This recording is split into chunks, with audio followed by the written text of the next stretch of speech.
My first question is, what are your dreams like? I don't really, I don't really remember them. I don't have many dreams, and I think my problem is that's because I'm all dreamed out.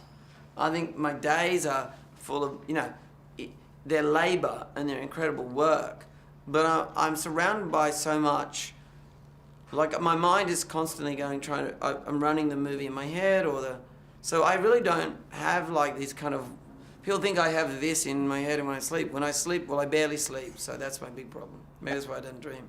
You've done an outstanding job with this movie. It is so Thank you. beautiful, and I want to know how you start from thinking in your head how this is going to look to make it look like this.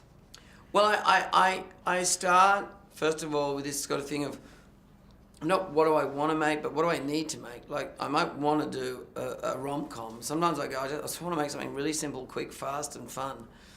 But then I go, I'm on a train in Siberia and I re-listen to Gatsby on a recorded book and I go, wow, that's us. That's who we are. This is this time.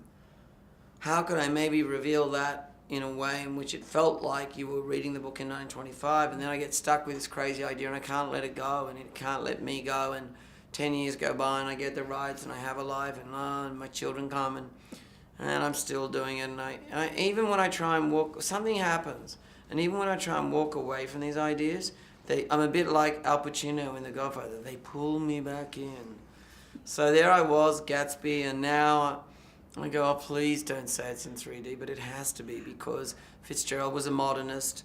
I see the Hitchcock, made in the 60s, it's a drama medium. I think, nah, 3D is going to be a dramatic medium.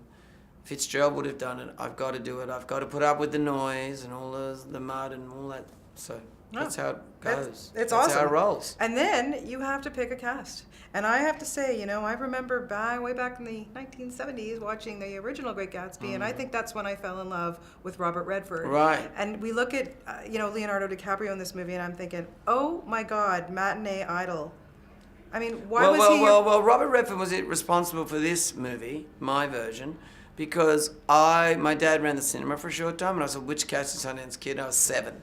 I went, that is the coolest man I've ever seen, and his sidekick ain't bad either.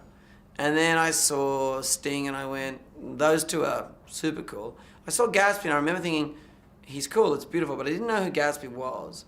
Now, Francis Ford Coppola, who helped me on this, who wrote the screenplay to the Redford version, said what I did was I went out to all the other texts of Fitzgerald. So Francis was a great support.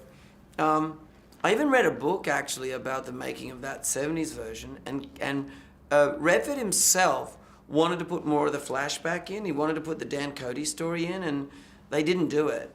He was right. So I don't think in any way there's that version, and it looks like Hamlet. Which is your favourite one? The one that was done by Olivier, or the one you saw done by the Junket in London last month? If it's a great work, it's there to be done many times in many different ways. So why Leo, though? Leo, he fits it. Well, what's the list? I mean, let's tick it off, okay? It's got to be like, first of all, Leonardo has natural charisma, but he's burdened with being not just a matinee idol. He is, in fact, one of the greatest actors of all time. Complexity, depth, nuance, and he's fully in control of that instrument of his. I mean, if he's an actor and he's acting as an instrument, it's a Stradivarius. And, like at that age, at this time, that role, well, I mean, what's the list? So that wasn't a decision. That was just part of there was the book and Leonardo. And then it was everything else. And Toby came very quickly too.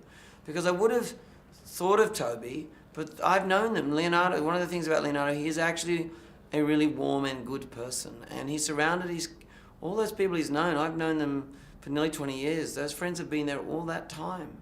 And those parents of his are just some of my closest friends. I adore those people. Yeah, he's grown up beautifully, that's for sure. Yeah, you know what? I hope I could do half as good a job as they have done with Leonardo, with my kids.